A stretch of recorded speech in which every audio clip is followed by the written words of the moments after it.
And yeah, just ignore the birds in the background. They don't like, I've kept them in the cage. They're not flying or flapping over my head this time.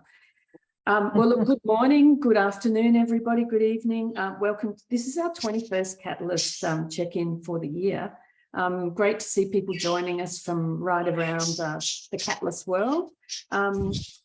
Kathy and I were just talking about the American elections, so our thoughts go out to the millions of Americans preparing to vote this week in the crucial midterm congressional elections. I hope that people feel stirred to exercise their democratic rights peacefully, with consideration of the sort of future they seek to create together. So that is my prayer for the US at the moment. Democracy cannot be taken for granted, and I think we've seen enough of that in other parts of the world over the past few years. I want to acknowledge our traditional custodians, in my case, the Wurundjeri people of our part of Melbourne and their connections to land, sea and community. I pay my respects to elders past and present and thank them for their skillful and creative stewardship of this mighty land, Australia. We have lots coming up in the Catalyst calendar, even though we're getting close to the end of the year. We're in Sydney next week for a face-to-face session on Wednesday, and I was saying to Kathy, we're looking at Australia's care economy with a provocative challenge from Catalyst member Jonathan Granger around how we actually flesh that out beyond political rhetoric into something meaningful and what the implications of that will be. Great session, hybrid. So it's the first for the Catalyst Network to kind of bring in a few policy minds to enrich that conversation. And I'm sure we'll be coming back to that over the next few months. On Thursday, November the 24th, we have a great post-dinner chat, if you happen to be in this part of the world, on Power at Work with Dr. Richard Clayton, who's currently in the UK. He's done a lot of work looking at power structures within the workplace, and I'm sure you'll enjoy that one. We wrap up the year's Zoom program on Tuesday, December 6th, Australian time, with a check-in with our friend Melanie Goodchild. She has completed her PhD on relational systems thinking and will give us an update on where she landed. And also, she's currently on a fellowship with the Onija network in San Francisco. So we'll get a sneak peek into that as well. Our 2023 program's taking shape, and we kick off on February the 7th with a morning Zoom session with leading international futurist and entrepreneur Ross Dawson to talk about his timely book, Thriving on Overload. And Ross was really influential in my understanding of systems through his book. And Kathy, I should send this link to you. 20 years ago, he wrote a book looking at living networks, and that book blew my mind. So I'm deeply grateful to Ross for setting me on this path. Later in February, we're going to explore another timely topic, civility at work, with Georgie Toma, a wellbeing researcher and practitioner based in New Zealand. And thanks for Trish Wilson for that steer. We have Becky Andre joining us from the US to talk about her research into high quality leadership connections and relationships, a not knowing expedition with adaptive leadership specialist Deanna Renner in Sydney, and lots more as the year starts to move on. So I'll send out an updated board schedule in the next week or so to get those dates in your diary. Today, though, it's my pleasure to welcome back to the Catalyst Network our friend Dr. Kathy Allen, generative leadership specialist, systems thinker, sustainability advocate, and author of the best-selling book, Leading from the Roots, nature-inspired leadership lessons for today's world. And I'm glad that the birds are providing a nice sort of natural environment for my introduction. Kathy was generous enough to join us a little over 12 months ago from Minnesota, where the unprecedented shadow of the pandemic was hanging over every boardroom, every executive meeting, every policy session across the world. It's hard now to look back and remember the deep and acute fear and uncertainty COVID generated at that point in time. Yet here we are later with a different set of enormously complex, different issues to grapple with. And for many leaders, there's not a lot of gas left in the tank after the challenges of the past 3 years. And as an advisor to senior leadership teams and organisations across the world, Kathy's been watching this post-crisis stage very closely, particularly executives struggle to hold together and to navigate the chaotic transition between the decline of the old system and the emergence of whatever is coming, the so-called messy middle. I know many of you on this call have read Leading from the Roots, and probably like me, you've learned to ask subtly different questions and think about different ways to apply the design principles and dynamics that Kathy's drawn so skillfully from living systems and apply them in our own work with organisations and industries and teams. Look, I'm a beginner on this journey, and I find great comfort in what I learned from people like Kathy and the generosity of First Nations elders and sharing their understanding of the lessons that nature offers us. So Kathy's in the process of writing her next book, and today she's going to share with you that in terms of reimagining our ability to create, lead and facilitate environments where everybody thrives. So Kathy, welcome. Thanks so much for making the time to join us today. And I want to warn you all that Kathy has asked me to drive her PowerPoint. So fingers crossed. So I'll share the screen. Here we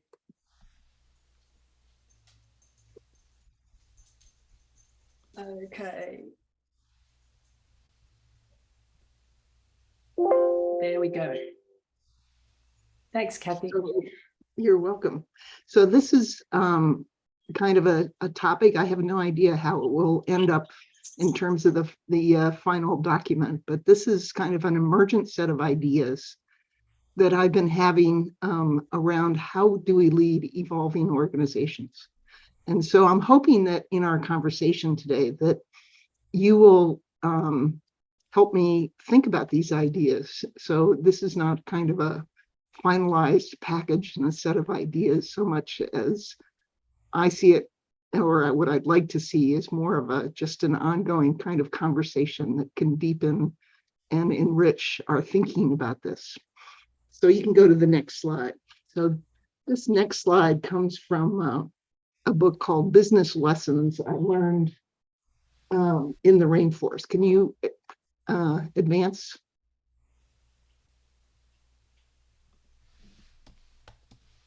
Trying. Okay, I might have to go back. So keep talking, Kathy, and I'll find this. Okay.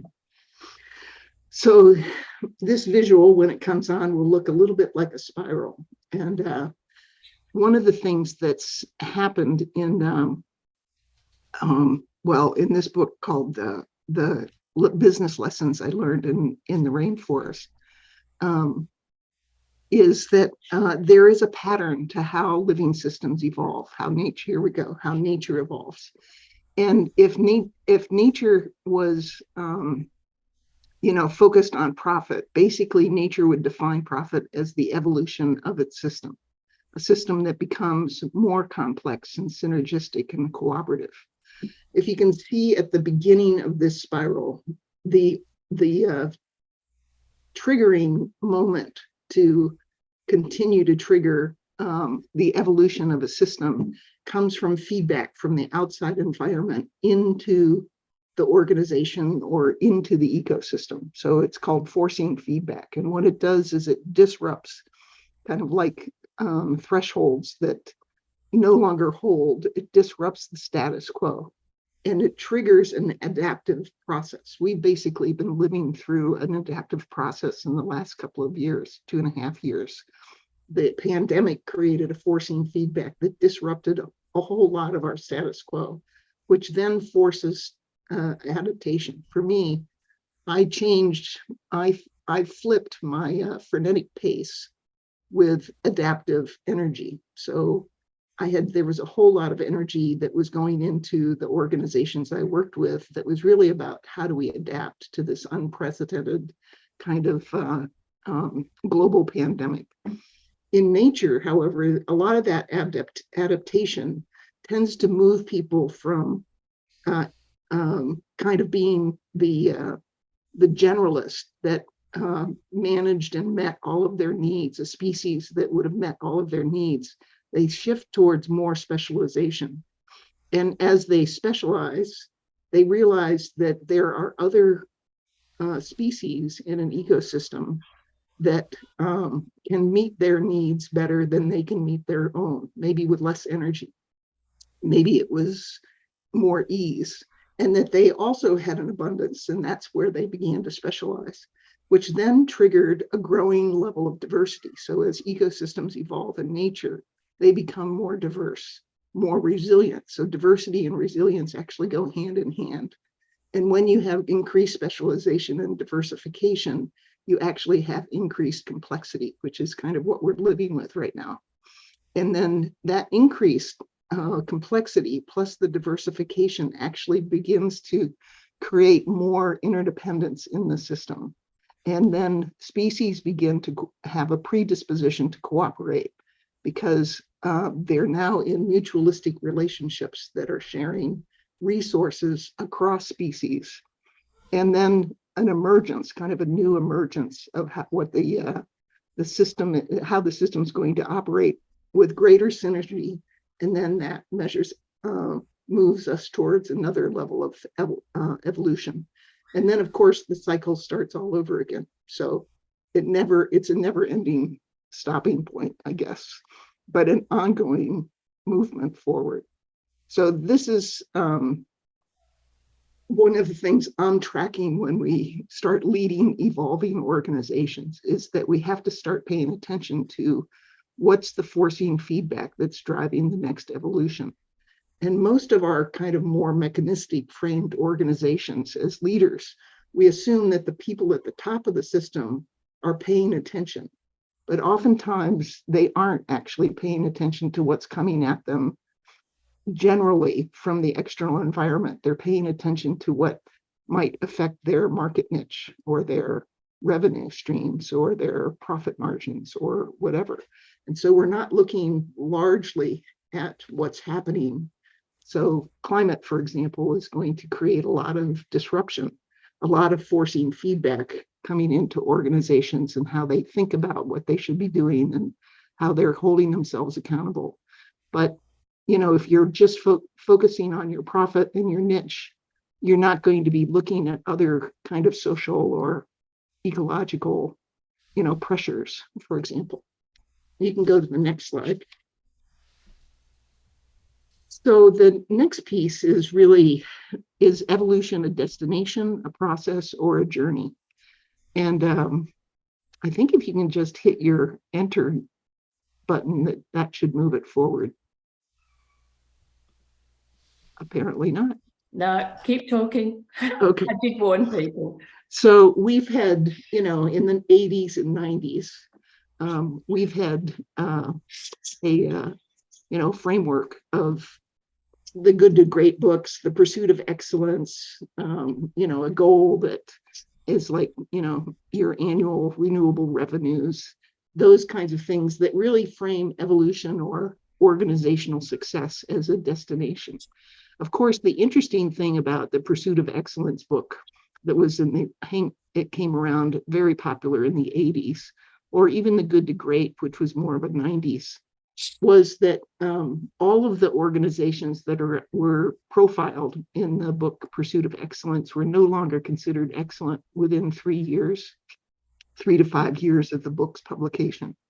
So that suggests to me that there's something underneath the way we think about getting better as an organization that is not about evolution, but it's about a series of short-term goals that tell us, okay, we've got there, we've arrived. We don't have to keep changing or adapting or getting better anymore because we've already arrived. And that's kind of one way that we think about evolution today. And the background assumption, of course, is that the organization is more static and mechanistic, and it's a more short-term kind of frame. Then we have the literature that's kind of what's the best practice, what's our total quality management, our continuous quality improvement, which I would maybe put in the category of a process that shapes maybe our reputation, that shapes the future of the organization, how we move forward. But best practice, this is the underlying background assumption to best practice, is that literally a best practice to be named a best practice is like looking in your rear view mirror about what worked in the past. And so in a living organization, you are always evolving and always moving. And the idea that you would bring a best practice that was identified X number of years ago, then researched, then shared, that we would think that it would still be an adaptive fit for today makes no sense. So in complex dynamic systems, I'm using language of emergent practice, which then puts us much more in the present. And instead of looking at strategies by going down into the details, finding the broken part and building it back up, you actually look to pattern, and your strategy comes from pattern as opposed to analysis. Data is still important, observation is still important, but best practice is really only something you should bring out in a simple problem that is well known and well understood with very few variables, and probably a closed system assumption. And then so what I'm talking about here, what I'm exploring, is what's our ongoing evolution of a system to higher and higher states of regeneration and complexity. So it's more of a journey than a destination or a process. And it assumes that we are individually evolving, and our organizations are evolving, and our societies are evolving. And sometimes it's really messy and sometimes it's really scary, but we really can't stop our own evolution. We can delay it, but we can't stop it. We can delay it through emotions, fear, and other kinds of things. Okay, let's go one more. And it's okay with me if you just use the thing with the future slides going on as well. Okay. If that's easier. So the next kind of piece is another simple framework about how nature evolves, which is called an adaptive cycle, and helps you begin to see the ongoing nature of, there you go, of how nature has been working for 3.8 billion years of R&D. Think about that, 3.8 billion years. It's still an evolving system, but it's structured in this ongoing infinity loop. So it starts, maybe it doesn't really start anywhere, but there's an exploration phase where you sense opportunities, adaptations, possibilities, looking for the right fit for this moment in time. And then there's this launching. So there's an experimentation. So in nature experiments all the time, but it only replicates what works. And so the threshold here on the left is the good old, yes, Amanda, the good old infinity loop, is the indecisions trap or the fail to invest, which usually comes from some fear of scarcity. So you might have all kinds of great ideas, but you don't launch them in your organization because you're worried about something that will happen. You have a fear that maybe what happens if we don't make the right choice. You know, this is kind of another one of those interesting tensions between the evolving organization and our traditional organizations. Our traditional organizations often have this perfection problem where we don't want to launch unless we're certain something's going to work for us. And this is so different from nature, where it's experimenting and then it uses the experiment to learn. And then it only replicates what works in the system, in the here and now, in the evolution dynamic movement of the system. And then you go to the sustaining quadrant, where you take these new ideas that are working and you scale them and create some kind of stabilizing structure to maintain them. This is really this sustaining quadrant is the major problem that we have in organizations, because we often start with the explore, come up with great ideas, launch them, build them into a sustaining structure. But we don't keep the adaptive loop moving forward. So what we do is we kind of hold on to the sustaining quadrant, and everything starts piling up and backing up. So we have structures and processes that no longer serve our function. And in nature, it's all about form follows function. So we have structures, policies, processes that over time, because we're in a living organization, in a living external environment, will have to be let go of because they served the purpose initially, but they no longer serve the purpose because the purpose, while the purpose might remain the same, the form no longer fits what's changing. So our discussion about workplaces and where you do work from would be an example. You know, in nature, we would look at habitats instead of work from home, work from the office, binary kind of thinking. But a habitat would be something that species migrate towards because all of the resources they need to live and thrive into the future and future generations exist in that environment. So think about how that would be a different kind of form and a set of criteria that we would use that is very different from, you know, you have to come back to work now instead of working from home kind of framing that we're struggling with. So the thing that happens in nature very naturally, but not so much in our organizations, is this release quadrant. So in the release quadrant, the threshold that you have to move past is this rigidity trap. And one of the ways you can see that a system is trying to hold back its evolution is when things become really rigid. People are holding on tightly to the form, even if it doesn't help you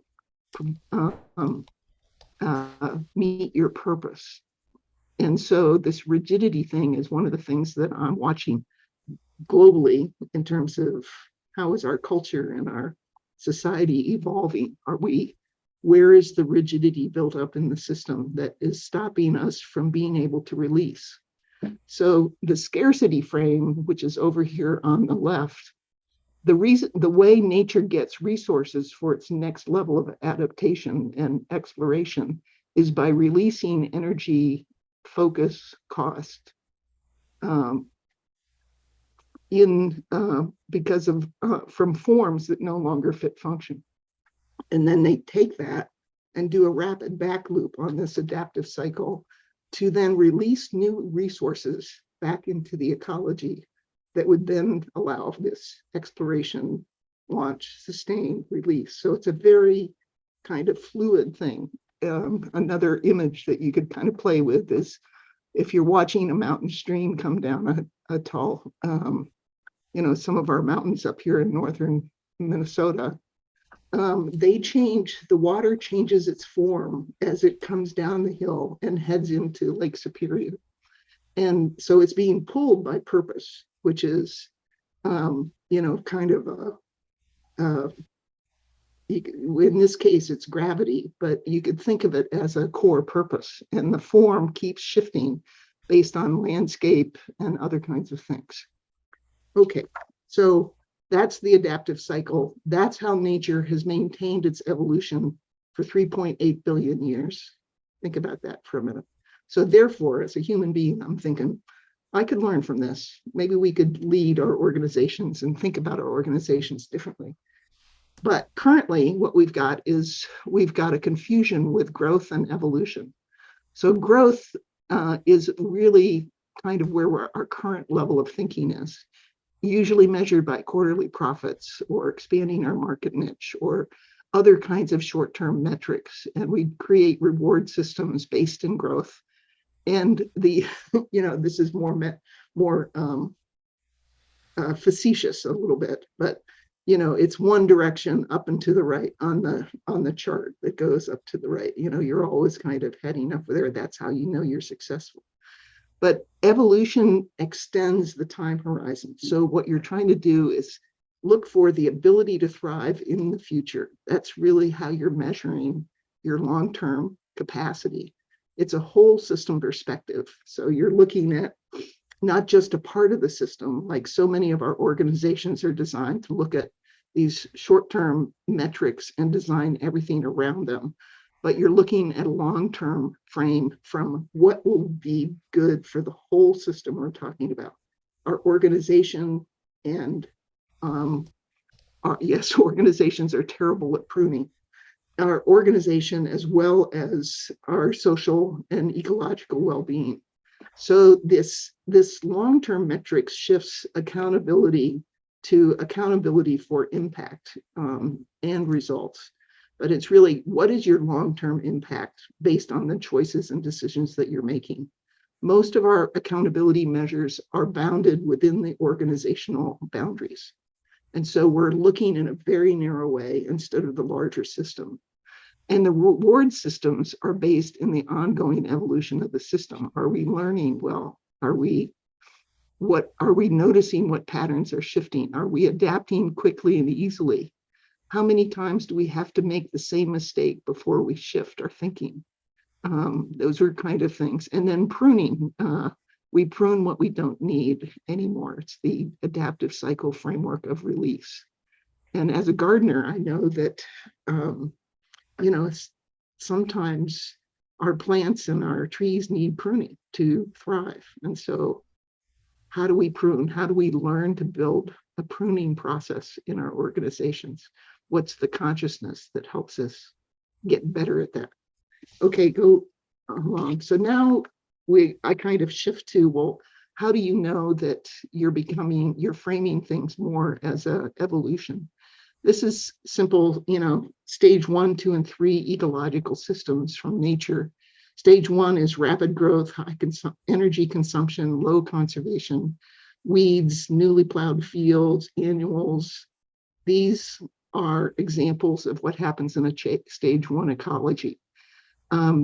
Interestingly enough, the weeds and flowers and trees, short-lived trees, they all need the soil to take nutrients out of it to live. Its primary purpose is to, as these weeds and perennial and annuals die off, is to amend the soil. So it creates an opportunity for the ecology system to move forward. I'll talk a little bit more about that in a minute. So stage 2 is where you get tubers and root systems and more balanced energy consumption and perennials, shrubs, woody seedlings. Sometimes in stage 2 ecology, there are certain trees literally that come into an ecosystem, and their sole purpose is to create a transition of dropping nutrients like nitrogen into the soil so that stage 3 ecologies can happen. So you're kind of building on things. So stage 3 are really known as generous systems because it's the only system that gives nutrients back to the soil instead of just sucking all the nutrients from the soil and then keeping some. Amanda, and pruning, good for you. So it creates more nutrients than it's consumed. And it's built on the diversity of the system. And because of that diversity increases, it creates these mutualistic relationships where they're giving resources to each other rather than drawing them up from the soil. So think about that in terms of your annual budget. How many of your organizational departments are drawing your resources primarily from the budget of the organization as opposed to generating resources and nutrients that help the organization thrive from relationships between them and other places in the larger ecology. So let's go to the next one. So these are my current kind of possible ways that we could measure our organization's evolution. So in ecological systems in nature, we always have an increased complexity as we evolve. And there's more biodiversity, there's greater interdependence. Everything there's an increased sense of dynamic interdependence and dynamic feedback. Interdependence actually is a noisy system. So a lot of our defaults is to make things less complex, less biodiverse, less interdependence. But actually what we need to do to get to think of ourselves in an evolutionary frame is we have to lean into our interdependence and learn what is the noise of natural interdependence and what is significant in the interdependence that we have to pay attention to. These kinds of evolutionary systems are always changing, but change isn't the goal. So this is another big reframe organizationally. Traditionally, change is either the enemy or is the solution to a problem. But in this case, change is just happening naturally every single day. So it's not something that has to be resisted, because change is actually just another kind of part of the natural dynamic of a system that's evolving. So the purpose sets the direction of the evolution. And in nature, that's to create conditions conducive to the life of future generations. So everything, as it's becoming more complex, is moving in that direction. So resiliency and resilient science has these 7 principles. And I thought some of them were pretty interesting. So these might be other metrics that we could use to see if we're evolving. One is that resilience ecosystems, or you could say organizations, would maintain diversity and redundancy. So I work with a large international airport commission in Minneapolis, St. Paul, and redundancy is really big for them. So in the resilience framework around climate change and other kinds of things, and moving to electric grid, it's all about, do we have redundancy if the grid goes down? How do we maintain our movement forward? Managing connectivity. So in a resilient system, that you are not an island isolated, but you are seeing your interdependence. So you're managing and you're paying attention. Manage in this language is paying attention and using this to help you understand how to lead the deep connectivity and relationships in your system. This manage slow variables and feedback loops is, or paying attention to them, is a really intriguing concept. So a slow variable would be like the soil, and a fast variable would be the annual harvest. Now, most of our organizations are focused on fast variables, profits, productivity, those kinds of things. But the slow variable might be the talent, capacity, knowledge, learning that exists in a system.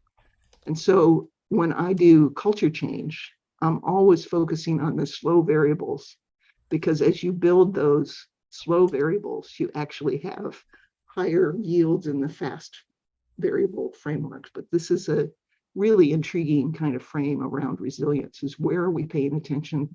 Where are we developing the system?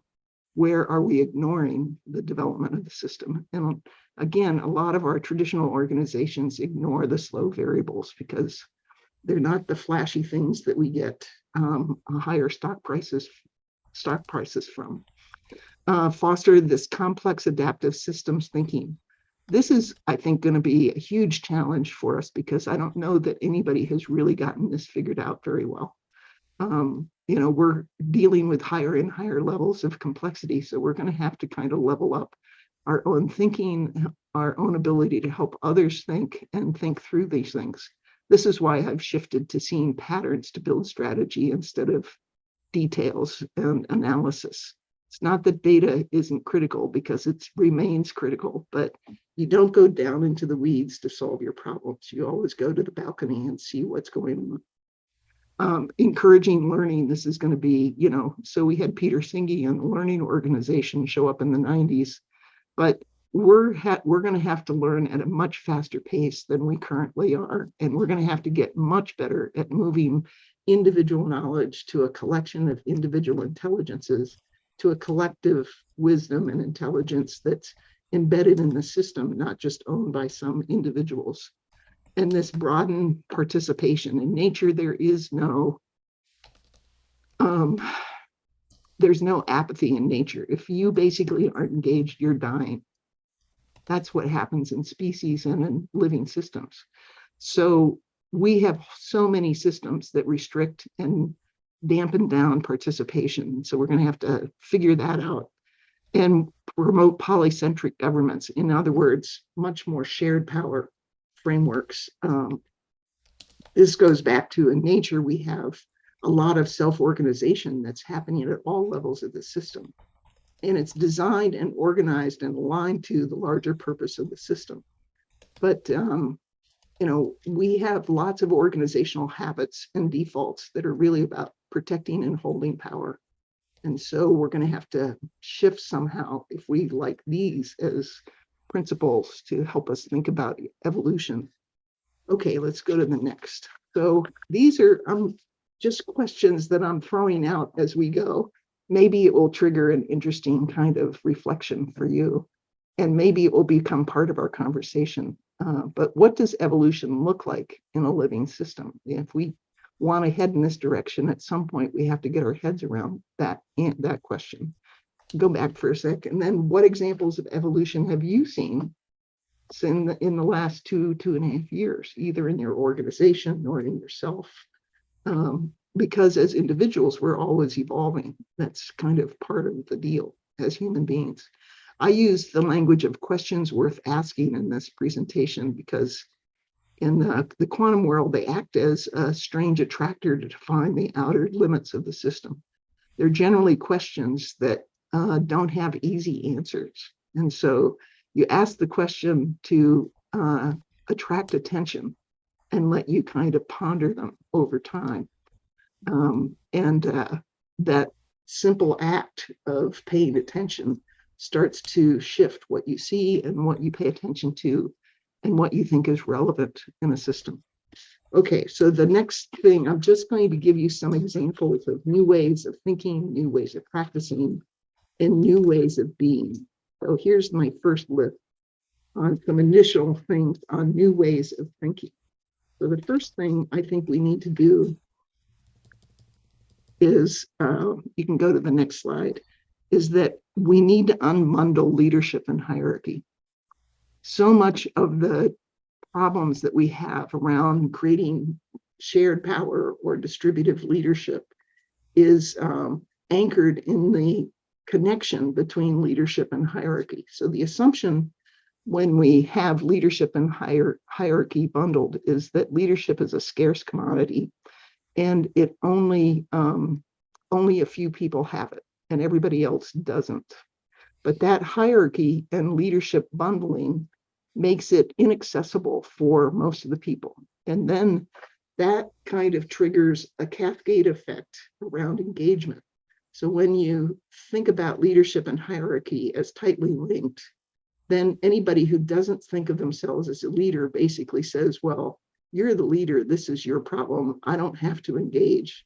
And then our compensation patterns kind of reinforce that thinking, which then gets to this employee ownership challenge that eventually surfaces. And then they basically sit back, withhold their creative, innovative energy, because why should they contribute a whole lot of themselves to the organization if benefits and are unequally, burdens and benefits are unequally distributed. So what we have is that hierarchy tends to be, we tend to create a management structure where we're, what do I want to say, where we've kind of made a drug deal, so to speak.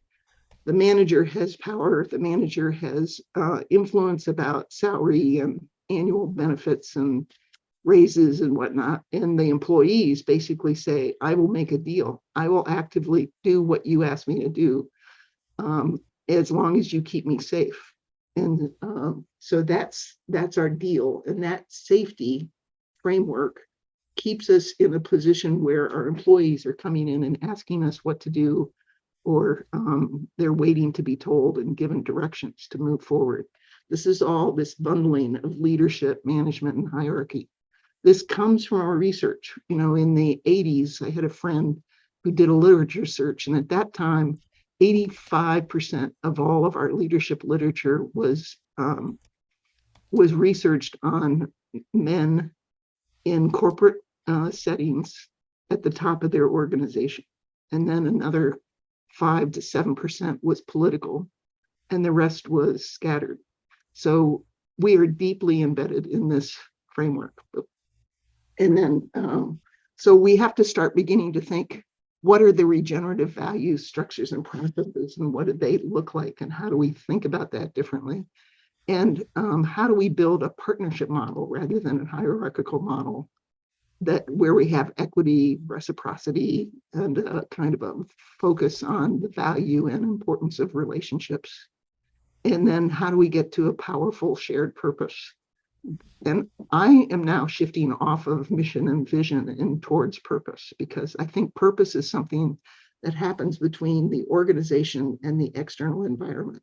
So it makes us more relevant and more anchored. We're not just in our self-interested little bubble of trying to figure out what our organization can do and how it can trade on the stock market or whatever. So then this is the question worth asking that helps me get to powerful shared purpose with the organizations that I work with. What is the deep need that exists in the community or the society that your organization is uniquely designed to meet? And then when you try to figure out the answer to that question, that's when you start realizing, okay, this is the purpose, the thing that links us to the outside environment, that moves us beyond a bounded organization like our traditional vision and mission statements are bounded. And it starts asking the question, what are we here to do? What are we meant to do? What can we contribute, as opposed to what can we take? So those are all kind of beginning frameworks on new ways of thinking. And Josie, by the way, I'm sure, can share all of these PowerPoint slides with you. So don't worry about that. So now the new ways of practicing. Here are a couple of ways that our practice would need to shift that's much more kind of anchored. If you can go back to that, there we go. HR has to be totally redesigned, because basically HR is a control function. It's about accountability and control. And this goes back to our hierarchy frame, and HR is totally tied to protecting hierarchy and power and who has it and who doesn't have it. So what would HR look like in an evolving system? It would be reinforce. It would first of all have to figure out, how do we unleash self-organization aligned with our larger purpose? That would be the first shift, as opposed to how do we control people so they do what we want them to do, which is the traditional frame.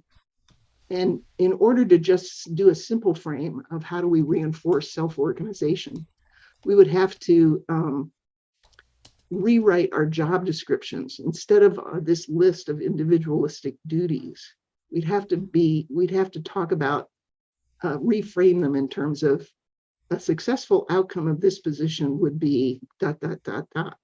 So in self-organization, you orient your initiative and self-organizing process against the purpose. And so you're always in alignment, because the purpose is what organizes your self-organization. But we're worried in organizations about unleashing people, because we think that we're going to lose control of them. So this is why your purpose matters. And we'd have to articulate the purpose of the position in the job description instead of reporting lines. Reporting lines are, again, this is who's going to tell you whether you get an annual raise of X% or Y%. And the relationships that the people would need to build would be another aspect of HR. In our job descriptions, we would talk about the relational, this is the connectivity. Remember, manage the connectivity. We would talk about the relationships that the person would need to build, strengthen, and repair if needed, instead of our current job descriptions, generally just are a list of tasks that we have to do.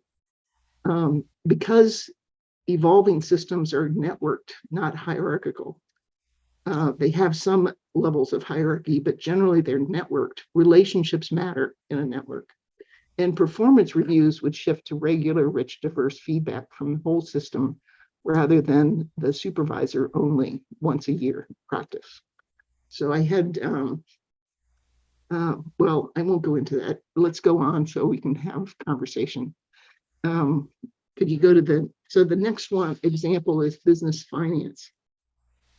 So right now, generally our finance and budgeting allocations are done from a competing allocation framework. Managers are almost always measured by how many resources they get for their department or their team. But what would happen in an evolving system? We would make budget allocations based on what would help the whole living organization to thrive into the future. Very different framework. So we would have to go through a process of discernment, like where are we now? Where's the external environment? Where are our people? What do we need? Where do we need to invest? Investment would be an evolutionary language. Maybe that would include, that discernment includes environmental scanning. There would be processes where all needs and challenges are articulated in the system. So the criteria for success in an evolving budgeting process would be the alignment with the organization's ability to thrive in the future. I have an organization that literally thinks of itself in 100-year time spans. And their leadership team is really interesting because they see themselves as leaders in this organization involved in a leadership relay race.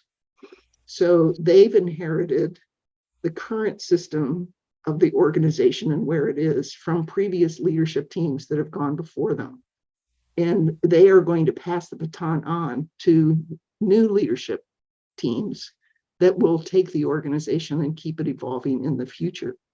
And so their decision-making links the past, the present, and the future. So what decisions were made in the past that have created significant challenges, and how do we learn from that? And so that when we pass on the baton to the next generation of leaders, we're passing the organization into them in a better position. This is very antithetical to how individual leaders look for their benefits or their buyouts or their stock prices or their individual bonuses as a resource allocation in the organization. It's very much driven from future needs. And so these folks, when they talk about sustainability, for example, instead of ROI, they talk about return on sustainable development. They're looking at what do we invest in now that would create a stronger position for the organization in the future. And so that's the investment frame. Those are two simple ways. And I have found that when you're trying to shift organizational culture, the finance and HR are really huge leverage points in an organization to shift their culture, because almost all of the culture is rewards and shaping activities show up in how we allocate money and how we frame up HR. So next. So here are the two questions worth asking. What other ways do we need to shift our practice of budget allocation and compensation? And what else needs to shift in our structures and processes and approaches to HR? So there's this kind of interesting cascading effect. How we hire and select new talent for our organization when you're thinking of yourself as an evolving organization is big. And I'll talk a little more about that in a couple of slides. So then the next one is new ways of being. So how do we evolve as individuals? You could shift it one more, Josie, to be an active participant in helping our organizations evolve. How do we unleash our individual self-organization capacity? And how do we shift out of this owner-employee relationship? I was doing some culture work with an organization, and the CEO of that organization really wanted authentic engagement and help solving the complex challenges that was facing the organization. But it didn't really matter what strategy she used. And the problem so I sat around and I talked to individuals, employees, and I said, well, what's holding you back from showing up to this conversation in an authentic way? And they said, well, she owns the organization. She didn't really own it literally, but they perceived her as the CEO as owning the problems of the organization and being the person responsible for getting the organization to accomplish what it's accomplishing. They didn't see themselves as having a stake in that. And I thought that conversation for me was so enlightening because this framework is it's anchored to leadership and hierarchy and management. It's anchored to our HR processes. It's anchored to our finance and compensation. And then we don't like what it creates as a cascade effect, which is a bunch of people who don't really see themselves as having a stake in the organization. So this is my kind of question to you, is how has your beingness changed over the last 2.5 years of the pandemic? I was telling Josie as we were prepping for the call that one thing that's changed for me is that I used to live a much more frenetic life, and pretty well scheduled. And the um, and the and what shifted for me was I had extra space in my calendar because I wasn't driving to the Twin Cities, an hour and a half to 3 hours a day to go do work. And I was shifting to my adaptive capacity. So my adaptive energy went way up, but the freneticness of my system, of my life, went way down. And it created opportunities for reflection. It created opportunities for a different kind of possible life for me. And so there was a lot of shifting that happened for me during the pandemic. And some things that I thought would never be possible, like working from my home and doing good work, got challenged, and a whole bunch of things accelerated. But this is really just to remind us that there's this internal work that we're doing also in an evolving system. And then next slide. So what are the benefits of leading and creating and designing an evolving organization? So innovation and engagement are they're constant things that we talk about in organizations. Why can't we get more engagement? How can we create more innovation in our organizations? But in a living, evolving organization, they would be designed to innovate as a natural occurrence of the system, not as an innovation project, change project that would require everybody to come up with an innovative goal in their performance reviews or goals for the following year. The feedback from the external environment would be adapted to by all of our individuals throughout the organizations, and they would be making tiny shifts as needed based on what they are seeing change in the external environment. So these are kind of like micro shifts rather than every X number of years, or in some cases these days, every quarter, a massive organizational restructuring happens to meet the needs that are driven from the top down. This would be adaptation and innovation from the bottom up. Change would be a normal occurrence. So evolution is the purpose of change. It sets the direction. But change as an experimentation in nature would just be normal. It would just be experimenting, changing, letting go of what doesn't work, replicating what does. And we'd have to build it on a worldview of connection and interdependence. And finally, it would be a responsible adults only kind of work environment. So what this means is that leadership, organizational leadership, would have to firmly plant itself in human development, not just leadership development or business management. We would have to get much better at building human capacity and helping people move from kind of a victim mentality to a self-authoring kind of framework. Jennifer Darby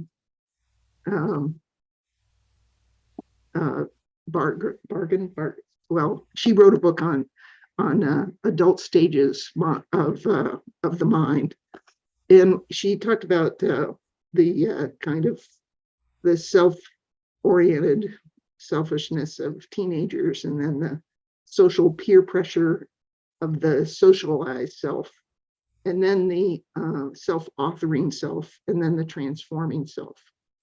And so only about 50%, based on her research, is of our world is self-authoring, which means 50% are in this kind of peer pressure, victim mentality kind of position. And we're going to have to figure out how to get through that from a leadership framework, from a human development framework, because these evolving systems in nature we have active engagement, innovation, and self-organization focused around purpose all over the place.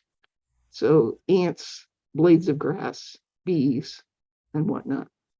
As I said, in nature, we have a frame of hierarchy in the keystone species. So in this keystone species, bears, bees, beavers, wolves, sharks, they occupy a place in nature's ecological play, in the ecosystem, but their purpose and the effect of having keystone species in an ecology is the ecology becomes more resilient, more biodiverse, healthier, and more resilient. So what would it look like if we began to think of our CEOs as keystone species in nature instead of the traditional, I have the money, the power, the benefits, the bonuses, but I have all of the worry to keep driving the organization and hold that burden as well. And then finally, my last little thing is the miracle exercise. You know, if you went to bed and a miracle happened overnight, in the morning, your organization, you woke, that's misspelling there, you woke up and you went to work in an evolving organization. And then you could ask yourself, what would be different? What would you notice? What would you feel? So I will stop. I went longer than I was hoping for. But if you have time, I'd love to get your thoughts and see if this was interesting, helpful, stimulating, if it connects to the work that you're doing, if you have other things that you're working with and playing with that would be something we could add to this thinking. Fantastic. Trish, can you jump on before you go? Yes, what could I add? Which bit was it? What did I talk about? I like that sorry, my brain's just already disappeared to the next space. The dollars and the HR, and then I was thinking about the legal side because I heard the thing that, you know, someone reminded me the other day just how much effort went into making organizations legal entities and property ownership and the impact of all that as well. So yeah, so many pieces to bring together. Yeah, a lot of legal, sometimes that comes in the US, comes through HR, sometimes it's a separate thing. But legal is another one of those critical leverage points. If you can shift some of that, almost totally embedded in the US legal system is the rights of power hierarchy and leadership. And so there's to get evolving, you have to go to some other place. All right. Thanks, Trish. Okay, we've got a small but perfectly formed group here to discuss some of these questions. So jump in, turn your mics off, the mute off, and jump in with some comments. I'm just interested, Kathy, when you raise issues around reimagining some of the functions, what initial reactions do you get, for example, from CFOs or HR directors? Most of my change work brought in usually by the leadership team and the CEO to help them change their culture so that they're more distributive, less hierarchical, more engaged, more innovative. So they're leading from that framework. And so the way I do this work is I don't do it as come in from the outside and tell people what to do, but I do it from a kind of a design principle that 80% of the work is done by the people in the organization who are trying to get the organization changed. So they're the people in place, not the leadership team, but the people who are doing the work. And so I tend to get hired by folks who are ready to change and are not holding on. So there's this framework of, you know, the 3 time horizons, kind of like 3 bell curves that look like this that overlap. So time horizon 1 is present past. Time horizon 3 is the present future. And time horizon 2 is this messy middle. So the present past are, what are we holding on to? What are we not pruning? What are the thinking patterns that we have that are basically showing us that they're dysfunctional at its core, and they're not serving the organization and its evolutionary energy, that we have to let it go of. And then the time horizon 3 is what's emerging. What's a better fit? What's a new way of thinking that helps us move forward? Most of the organizations I work with are in the messy middle, trying to figure out what to let go and what to support going forward. And in order to be in the messy middle without killing yourself one way or the other, either burnout or otherwise, is you have to be anchored. You have to have a center of gravity, or you're going to be pulled off course. And so I think for me, I ground myself through connection and reciprocal relationships. And then I don't assume that I know what the answer is, but I create a space where they can figure out what the answer is. And most of them come up with something more creative than I could ever imagine. So it's really stunning what happens when you invite them in. Now, I don't get hired by the companies that are deeply steeped and holding on tight to these, that are in that rigidity phase. I get hired after their business model has collapsed because they've been holding too tight to an old way of thinking. And then the necessity to shift creates that openness and willingness to rethink. Please jump on with comments, questions. That's one quick question, Kathleen. Thank you so much. That was incredible. I'm just curious, like like you say, you're brought in to do change work, but that balance, or I'm just thinking about like intervening versus, perhaps somehow inspiring or influencing or allowing things to emerge. How do you think about that, and like what probes or catalysts do you put into a system to start the change process, or how do you begin that kind of work? So in nature, feedback and information basically are principal drivers of the evolution of the system. So oftentimes when I'm doing a major culture shift kind of system, I go in and I do qualitative interviews with individuals at multiple levels in the organization. And then I bring all of those individuals back and share themes and patterns that I heard. So one of the organizations I worked with, one of the patterns that came up was that everybody below the senior leadership team, this was a disability organization, and only the senior team had carpet in their office spaces. Everything else was cement. So there was lots of metaphors rolling around here. But they believed people on carpet row were not to be trusted because they had specific examples where they broke confidentiality, where they thought they were in a confidential confidential setting. And then they heard back through the grapevine that this person had shared the information that they shared with their colleagues or with others. That was just one of multiple patterns that came out of this conversation of these individual interviews. And so what I use is an information strategy. How do I bring more information? I ask the question, what information is missing right now in this system that's keeping it stuck?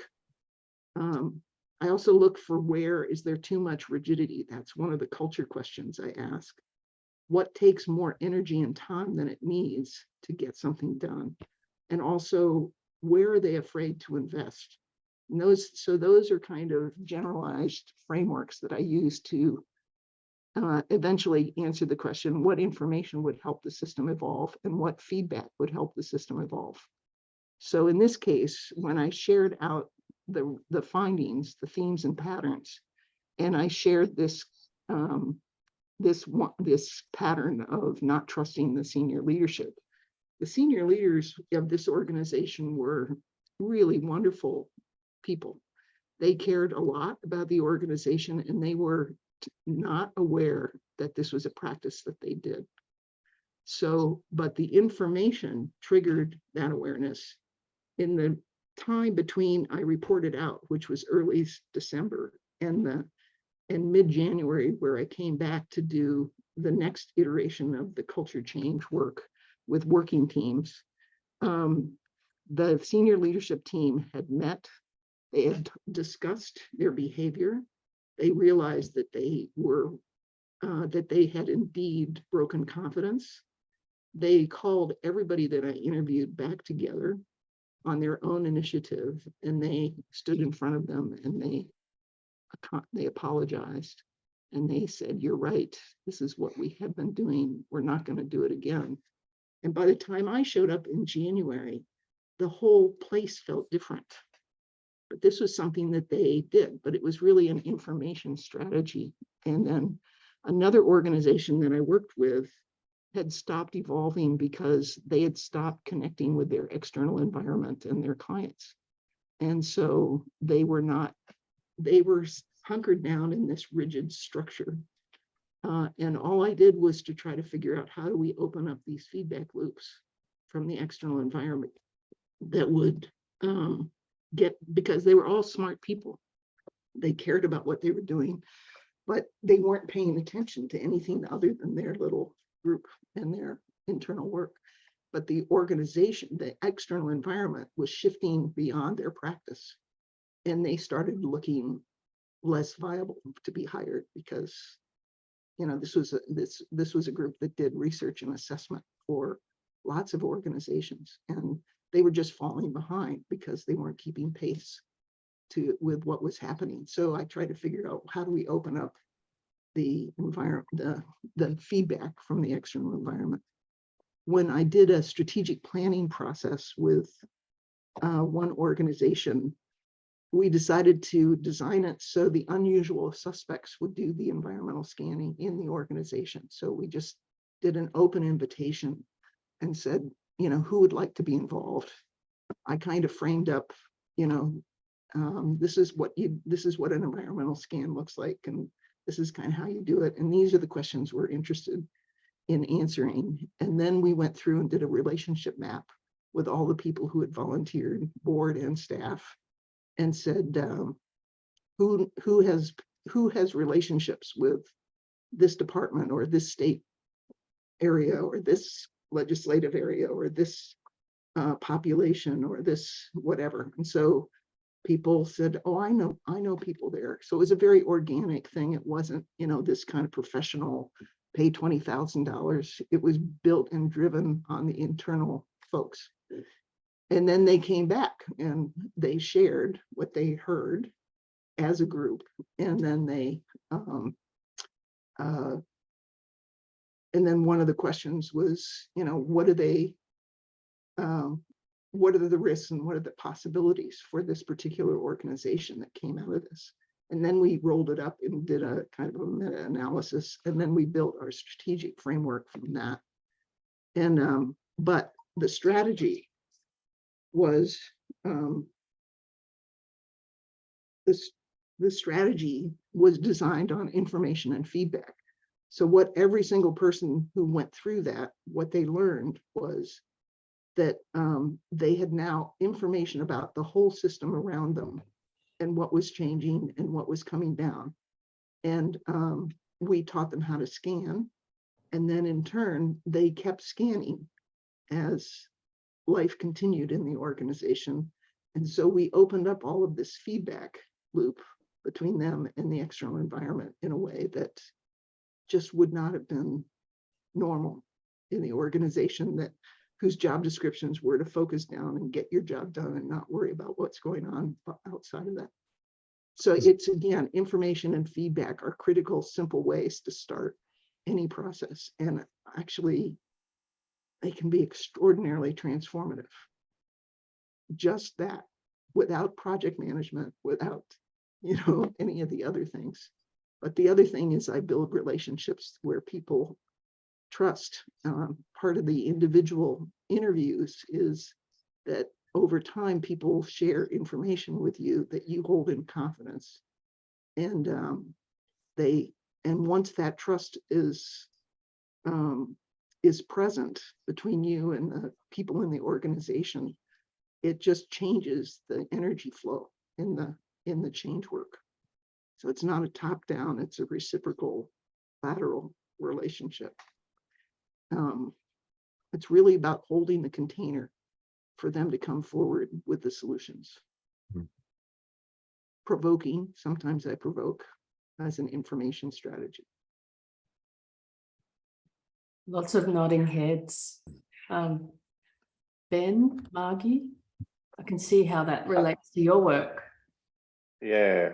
I'm thinking 101 different things at the moment, all good. I have lots of questions, maybe worth asking. I always like the question, like if I'm with senior leaders, I'll sometimes ask, what do you think would take down this organization?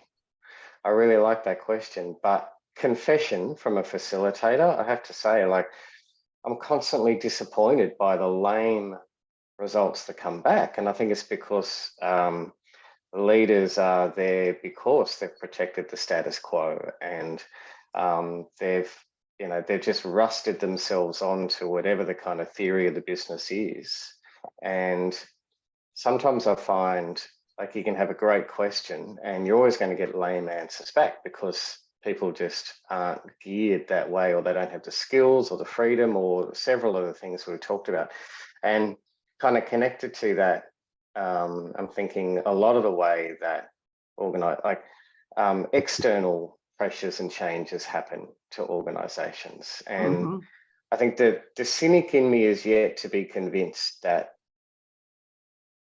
organizations can really change from the inside, that there tend to be the pressures on the outside. And Kathleen, you said yourself, like, often people don't come to you until it's broken, until so many people have left, or there's market pressure or something like that.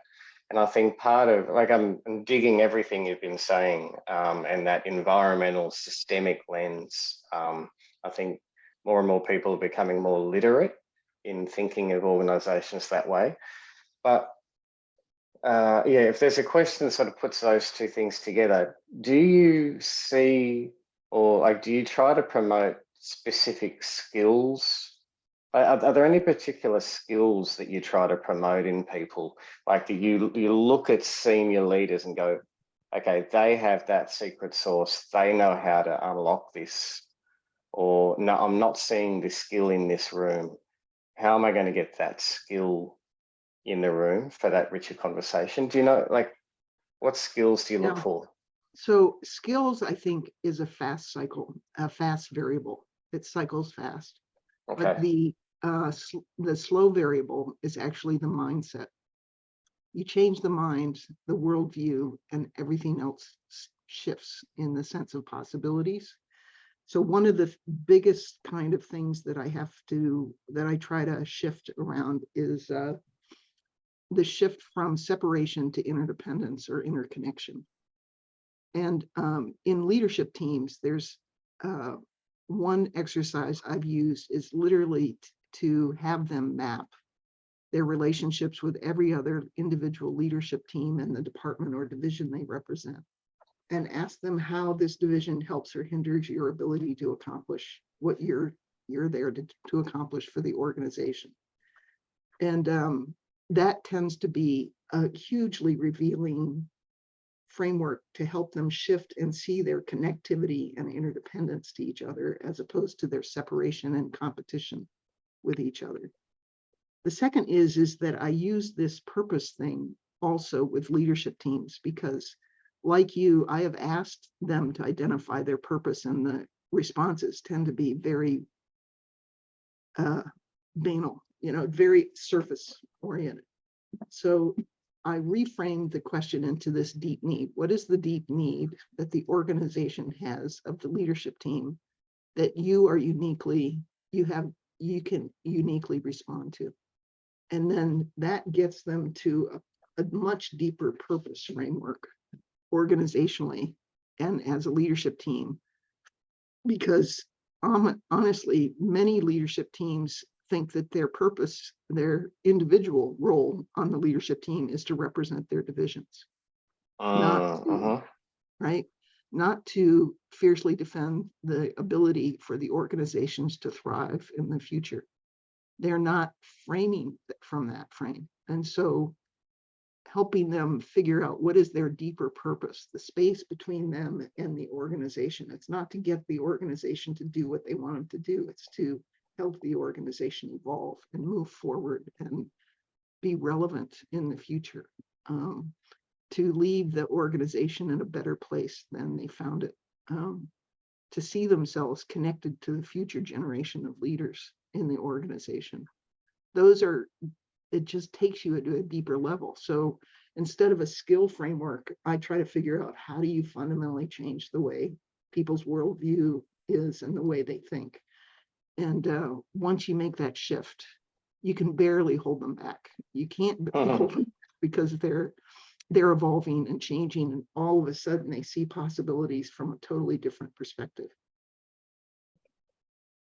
And do they start to use words like, I mean, I love that 100-year time frame, but what came up for me when you were talking about that was custodians rather than leaders, you know, like very different language.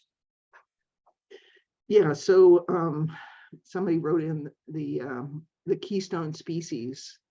It's not usually at the top of the food chain. No, I mean, think about beavers. So beavers, when they come into, like Yellowstone is a study of this. When the wolves died out and they were brought back, the whole ecosystem kind of collapsed. And part of the ecosystem that collapsed was that the elk and deer roamed in places where they would have normally not roamed. So they overate trees populations. The trees died, it created unstable riverbanks. So the rivers became less healthy. They had less diverse species. And so when they brought the wolves back, the first thing they did was it shifted the migration patterns of the elk and deer. And when that shifted, the trees grew 4 times in the next, their size in the next, 3 or 4 years. I mean, it was just a massive growth, but the root system also started stabilizing the riverbanks. The beavers had also left. So when they came back, they engineered the waterways into a clean moving waterway that was stable, that then invited more, otters and fish and all of this other stuff. And there is a great YouTube, well, this isn't a cartoon video, but there is a great Yellowstone YouTube story about how this came back. And then the birds came back when all of the small little rodents came back, because they had been dampened down by this kind of overgrazing migration patterns, and their environmental ecosystems, their niches had been destroyed. And so the whole, I think there was like 14 pairs of wolves that came in and they tipped the whole system, but they tipped it with the help of bears and bees and beavers and stuff like that. Yeah, it's an intellectual cartoon. Okay, I will check that out, Amanda, thank you. So but the purpose of the way we think about leadership and hierarchy is they have the power, the money, and control. And ecosystems don't work like that. They work like a interrelationship to every other species and the environment. And they're trying to figure out, this is instinct, not intellect, but they're trying to figure out, how do we create a place where everybody can thrive, where the organization and the people in it can thrive? That's the question. And our design, in an evolving system, you can get there, but you can't get there in our current system, because it's not designed for everybody to evolve. It's designed for the organization's profits to evolve. Well, maybe not evolve, but grow. Yeah. And it's willing to create lots of inequities as a result. The custodial thing is interesting because, in the messy middle, your you're in the middle.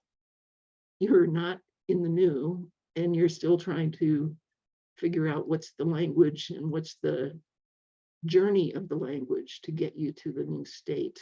And so some of these examples are examples of the language and thinking that gets you to another place, but is not where we're going to end up. So the reciprocity frame is really questionable, is really a big question. How do we build a system based in reciprocity and authenticity and appreciation of different places and thinking and patterns? That's going to have to be the next session, Kathy, when we bring you back. And I'm going to have to wrap things up. I know there's lots of people still with questions, and I can see the intersections into people's work and research and practice. It's just so big, so timely. Really appreciate you taking the time to share your thoughts with us. And I will send your PowerPoint around, and I am available to act as technical operator if anybody wants me on their call. Oh, you can see where my skill set is. And if anybody wants to follow up individually, I'd be glad to do a call with any of you one-on-one. So absolutely. Well, I know Amanda in particular, in her work, but please do take up this opportunity, because through Kathy, we got to hear the lovely Frank Witt-David about systems-inspired leadership. And so people around the world are connecting, just as, Kathy's been sketching out. There is so much positive change bubbling to the surface. So spread the word, get in contact, invite Kathy in to have these conversations, because I think the more that we do this, the more we can create those sort of feedback loops that you're talking about and accelerate the potential for evolution, not change. So please join me. One last thought is I've been working with this airport commission. It started in 2019, working with them to build their 2030 sustainability goals. We've been, I have a colleague from Omaha who's working with me on this. They wanted a change agent and they wanted a sustainability expert. So he's the sustainability expert. I'm the change system person. But we've basically been using the simple strategy of feeding information over time, over now three plus years, to help them evolve in their thinking. It's very gentle.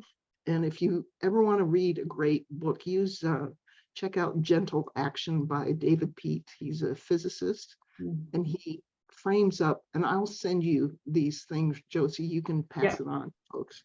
But he has framed up a whole change framework based on interdependence and what changes when you assume that your system is a living system based in interdependence and relationship, and how it changes change.